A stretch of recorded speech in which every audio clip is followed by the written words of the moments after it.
طلوع اسلام۔ عزیزان من ذرا توجہ سے سنیے گا اگر لفظ کہ یہ سارا کچھ تم کیوں چاہتے ہو ایسا کرنا،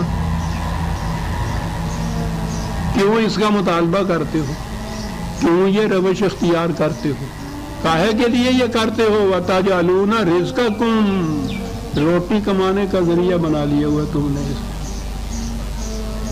اس کو۔ بڑی دکھتی ہوئی رگ پکڑی گئی، سارا دھندا یہ معاش کا ہے۔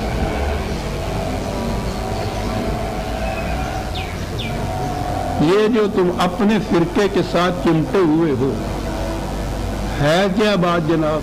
اس محلے کے اندر ایک مسجد، اس مسجد کے اندر فلاں حنفی قسم کے امام وہ امامت کرا رہے ہیں، تب دوسرے عقیدے کا کوئی آ گیا، انہی کے ہاں کا بریلوی حنفی وہ آ گیا، اب اس مسجد کے اندر تو وہ بیٹھا ہوا ہے، اس کی قسم کی نماز پڑھائی جا رہی ہے۔ یہ کیا کرے؟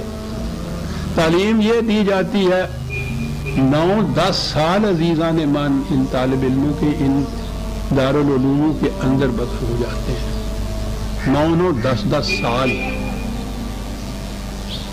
اس کے بعد جب یہ باہر نکلتے ہیں تو یہ تو چھوڑیے کہ دین کا وہ ہوتا ہے یا نہیں، کیونکہ قرآن تو اس نصاب میں ہے نہیں نا۔ ایک وقت کی روٹی کمانے کا بھی ڈھنگ نہیں آتا کسی کو۔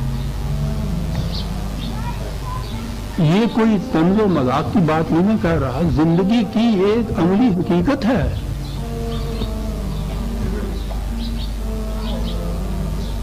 کیا کہے گا یہ؟ صاحب کے بچے تو ہیں نہیں، مٹی کھا کے گزارا کر لیں گے۔ وہ ایک مسجد تھی، اس میں وہ بیٹھا ہوا، اس کا رزق وہاں لگا ہوا، یہ کیا کرے وہاں؟ پھر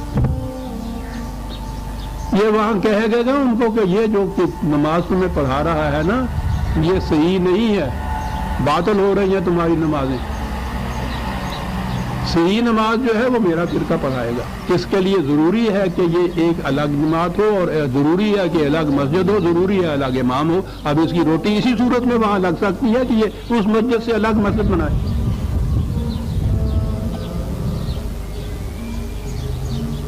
آپ نے کبھی غور کیا کہ جب پاکستان بنا ہے تو اس خطے کے اندر اتنا ہی جو اب پاکستان ہے، اس میں کتنی مساجد، کتنے دارالعلوم، کتنے مکاتب تھے؟ ذرا گن کے دیکھو تو، اور آج ذرا دیکھو تو صحیح، گن رہنے کے اتنے گھر نہیں جتنی یہ مسجدیں مکتب بن گئے۔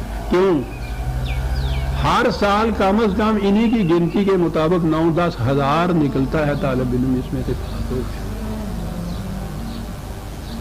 کوئی کاروبار نہیں جانتا، کوئی دھندا نہیں جانتا، رزق کمانے کا کوئی ذریعہ نہیں ہے، اور یہی ایک ذریعہ ہے۔ تشکیل پاکستان کے بعد میں نے یہ پہلی بات کہی تھی کہ جتنے ہم لوگ وہاں سے پناہ گزین جن کو کہا کرتے تھے، وہاں سے یورش کر کے ادھر آئے ہیں، ہجوم کر کے جو آئے ہیں، یہاں ایسے ایسے وسائل موجود ہیں کہ ان کو دے دیے جائیں گے تو کچھ دقتیں تو ہوگی، لیکن تھوڑے سے وقت کے بعد یہ محنت مشقت کر کے اپنی اپنی جگہ یہ پاؤں ٹکا لیں گے، ان کی روٹی کا انتظام ہو جائے گا۔ میں نے کہا تھا ایک گروہ ایسا ہے جس کے لیے یہ ممکن نہیں، اور وہ ہے یہ علماء حضرات کا گروہ۔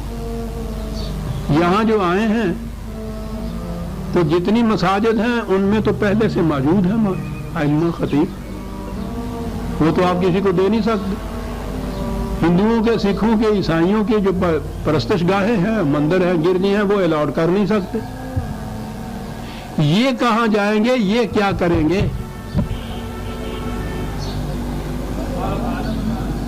میں نے یہ تجویز کی تھی کہ ان کے لیے باعزت روٹی کا انتظام کیجیے، اور آئندہ کے لیے نجی طور پر یہ جو کچھ بن کے نکلتے ہیں اس کو ختم کر دیجیے، ورنہ مستقل مصیبت رہے گی اقتصادی طور پہ بھی آپ کے ہاں، اور اقتصادی نہیں ہوگی، یہ سیاسی مشکل ہوگی۔ میں نے یہ آگے یہاں یہ چیز کہی تھی، کون سنتا ہے؟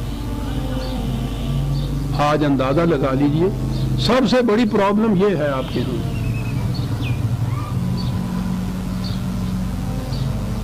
تو یہ کس طرح سے ہوا؟ میں نے کہا فرقہ تو بنا ہی اس طرح سے کہ پھسلے، مداہنت، قرآن کے اڈال مقام سے تھوڑا سا پھسلے گا تو ایک نیا فرقہ بنے گا۔ وہ ادھر کو پھسلا، یہ ادھر کو پھسلا، وہ ادھر کو پھسلا، مدہنون وَتَجْعَلُونَ رِزْقَكُمْ، کہتا ہے کہ قرآن کو ذریعہ رزق بنا رہے ہو اور اس میں مداہنت برت کے پھر یہ ان چیزوں کو کر رہے ہو، یہ چیز ایمان نہیں۔ انکم تکذبون، زبان سے مان رہے ہو، عملاً جھٹلا رہے ہو قرآن کو۔ قرآن کو ماننے کے مدعی اگر مختلف فرقوں میں بٹے ہوئے ہیں عزیزان ایمان، اس سے بڑی تکذیب نہیں قرآن کی، وہ فرقے کو شرک قرار دیتا ہے۔ آپ کہتے ہیں کہ یہ ہر فرقہ قرآن کے مطابق ہے، اس سے بڑی تکذیب اور کیا ہو سکتی ہے؟ قرآن اس کو بھی تائید کرتا ہے، اس کی بھی تائید کرتا ہے، اس کو بھی دلال دیتا ہے، اس کو بھی دلال دیتا ہے، نچا رہا ہے ان کو، تو کہنے لگے یہ قرآن ہے۔ قرآن کی تکذیب ہے یہ جو تم کر رہے ہو، ستاروں کی دنیا میں یہ تکذیب نہیں تم پاؤ گے۔ قسم ہے مجھے ان ستاروں کے آسمان کی، اس میں یہ تکذیب نہیں، اس لیے کہ وہاں مداہنت نہیں ہے، وہاں فرقے نہیں ہیں، انہوں نے اس کو ذریعہ معاش نہیں بنانا۔